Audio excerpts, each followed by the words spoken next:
Yahoo! Hello, hello, hello mga masters and mga ka-G! Good morning, good morning, good morning po sa inyong lahat dyan sa Pilipinas at sa buong Asian countries. At kung saan kayong lupalop ng ating daigdig, ay hayaan niyo muna kami ni G, the Green Girly Cutie Patuti Iguana. Nabatiin po kayo ng good morning, good noon, good afternoon, good evening at good night po sa mga ready ng matulog. At happy Sunday po sa inyong lahat dyan sa Pilipinas. Ayan po ay may panibagong topic na naman po tayo. Siyempre, connected pa rin po tayo sa mga pressure points pero ngayon po ay i-introduce ko muna ang isa sa mga very common po na pains na kung minsan ay nakakapag-disrupt na po ng ating functions, especially po sa ating trabaho dahil po itong uri ng pain ay talagang very discomforting po talaga. So I hope you guys will enjoy and listen well. At syempre, share nyo rin po. Don't forget to like, comment, share, and subscribe po dito sa ating channel, Masterwear. Ito po nagpapainit si G natin ngayon, no? Ayan, ang ganda ng init ngayon. And so, ayun, sit back and relax muna kayo, mga masters and mga ka-G. At i-discuss po natin ang ating topic tungkol sa sciatica. Ayan po, sciatica. Sino ba sa inyong familiar po sa word or term na sciatica? So, ang sciatica po is an irritation, inflammation, pinching, or compression. It affects one or more nerves that run down your lower back and into your legs. So, nakikita niyo pa po dyan yung green sa right side. Yan po ang nerves. Spinal nerves po yan. Nakakonect po yan sa spine. Diba? And then yung pula na yan is where the area, kumbaga, siya yung masakit na part pag meron kang sciatica. It's usually not a serious or dangerous condition. Hindi naman talaga ito serious eh. And most people with sciatica get better on their own with time and self-care treatments. But in severe cases, they need surgery. So pag meron pong sciatica, meron po silang mafe-feel na nerve pain, okay, from an injury or irritation to your sciatic nerve. Ayun po yung sciatic nerve po yung yung green dyan na area, yung green na color pala na nerves, dyan ang sciatic nerve. Okay, so in addition to pain, it can involve tingling or numbness in your back or butt that may also radiate to your legs. Nako, marami ang area na affected nito pag meron kang sciatica. More severe symptoms are also possible. Marami pa itong mga cases na super sakit talaga at meron talagang cases na mild lang. Kaya ito po, ang sciatica po ay very uncomfortable po ito. So ang sciatic nerve is the longest and the thickest nerve in the body. Ito isang trivia naman po ito. So alam niyo ba, yan pala ang pinaka-thickest and the longest nerve sa ating katawan is the sciatic nerve. It is up to 2 centimeters wide. So pag meron kayong US penny or a United Kingdom pence, 1 pence coin are about the same width. So pareho po yung width niyan. Despite its name, it's not just one nerve. Hindi lang po siya isang nerve, kundi it's actually a bundle of nerves that come from 5 nerve roots branching off from your spinal cords. 5 po ang kanyang pinanggagalingan at kinokonektahan. We have 2 sciatic nerves, one on each side of our body. Each sciatic nerve runs through your hip and buttock on one side. Ayun po. Siyempre, may left and right leg po tayo. Dalawa din po yung ating sciatic nerves. They each go down down the leg on their side of your body until they reach just below your knee. So once there, they split into other nerves that connect to parts farther down, pababa po yan, including your lower leg, foot, and toe. So mahaba po talaga ang extent ng sciatic nerve. So having sciatica means you can experience mild to severe pain anywhere with nerves that connect to the sciatic nerve. The symptoms can affect your lower back, hips, buttocks, or legs. Grabe talaga ang pain and ang extent na naaabot ng sciatic nerve na ito, mga masters and mga ka-G. Some symptoms may extend as far down your feet and toes, depending on the specific nerves affected. Ayan, very common po ito, ang problemang ito, ang sciatica sa aming clinic. Kaya po very confident po akong ito i-lecture dahil po ay very easy po ito sa amin. Sa daddy ko ha, hindi ako yung acupuncture, but my dad is really good when it comes to treating sciatica. So there are two types of sciatica. First is the true sciatica, and the second is the sciatica-like conditions. So let's discuss the first type of sciatica, which is the true sciatica.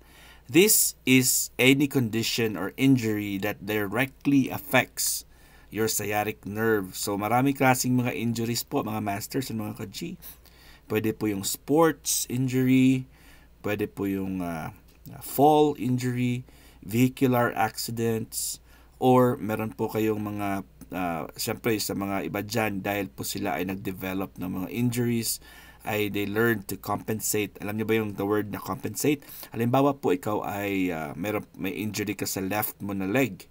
So, ikaw ay natatakot po na gamitin yung left leg mo, kaya for the whole time na ikaw ay nagre-recover, ay ginagamit mo putting all your weight on your right leg until such time that yung right leg niyo po ay nagkaroon din ng injury, especially po yung sciatica, kasi hindi well distributed po ang inyong weight, or let's say balance or pressure ng inyong timbang or inyong weight.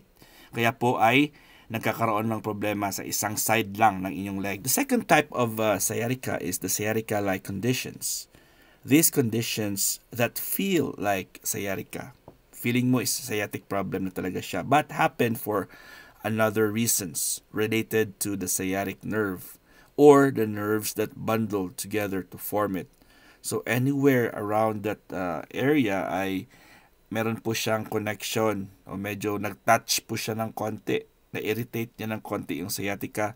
Hindi naman po talaga ang sciatic nerve ang problema, pero anywhere there is meron pong connection na connected sa sciatica na merong injury or merong factors, kumbaga siya ay nag-radiate or siya po ay nagbibigay ng sensation sa sciatic nerve. Healthcare providers tend to refer to both types as just sciatica. So na-generalize na lang po nila yan. Parang isang term na lang pong tawag nila dyan. The difference between them usually only matter when your healthcare provider determines how to treat it. Okay, so if you go to a Western medicine doctor, iba pa yung kanilang iba kasi yung kanilang interpretation. Pero sa amin kasi sa Oriental medicine, especially sa acupuncture, is we have a very different approach when it comes to that. So gaano ka-common ang sciatica? Sciatica is a very common condition. About 40% of people in the US experience some form of sciatica during their lifetime. So halos kalahati ng population pala dito sa US ay nakadanas po ng sciatica. It rarely happens before age 20 unless it's injury related.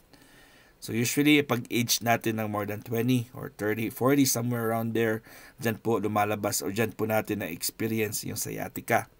Pero usually pag bata-bata pa, hindi pa naman yan gaano ka common sa mga, especially sa mga 20 below.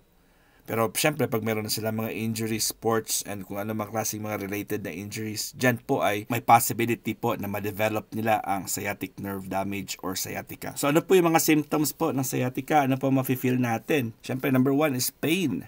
Sciatica pain happens because of pressure on the affected nerves.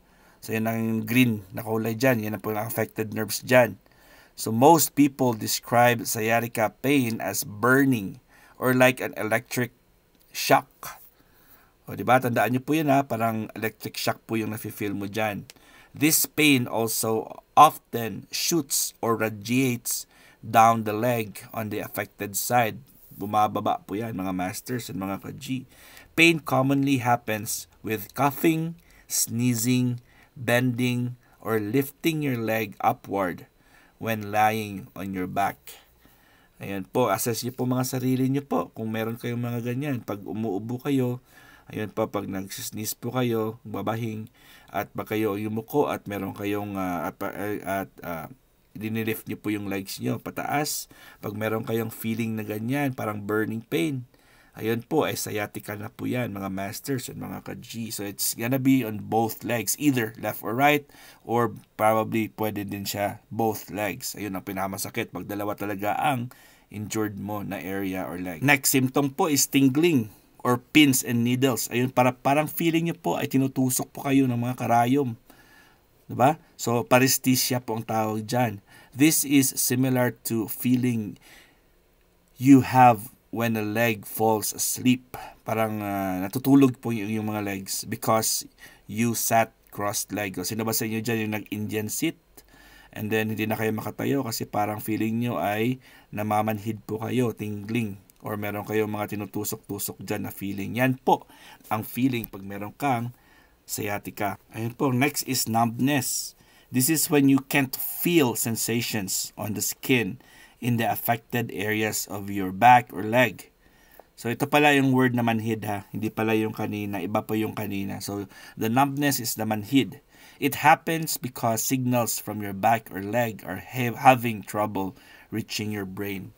Dahil po may blockage na po dyan, merong problema sa communication ng ating sensation.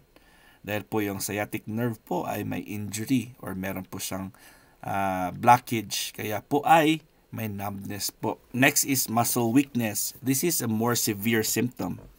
It means that the muscle command signals are having trouble reaching their destinations in your back or legs. So sa mga worst cases na po ito ang muscle weakness. And lastly po is urinary incontinence or fecal incontinence. This is a very severe symptom pag medyo malala na talaga. It means signal that control your bladder and bowels aren't reaching their destination. Ayun po ay hindi mo na talaga makokontrol ang kanyang pagpipi at inyong pagpupo. Yan po, that's more on the severe cases na po. Ayan po, ay tayo sumobra ng 12 minutes. Pero syempre, tinapos ko na lang talaga para medyo magandang introduction natin about sciatica. Bukas po ay didiscuss natin kung paano natin i-treat ito at kung paano po natin matulungan na para mabilis tayo mag-recover when we have sciatica. Kita-kits pala tayo mamaya sa ating Premier Marathon sa Bahay Kulitan. At ayun po mga masters, hanggang dito lang po tayo. Salamat po sa inyo lahat. God is great. Yahoo!